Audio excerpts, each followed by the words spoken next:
Pozdrav svima. Želim podijeliti radost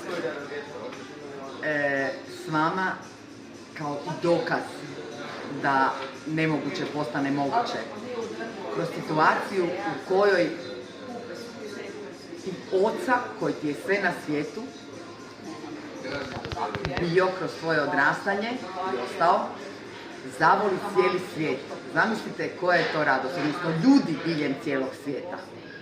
Još ga ne poznaje cijeli svijet, ali knjiga će zato izići na engleskom usvojenju.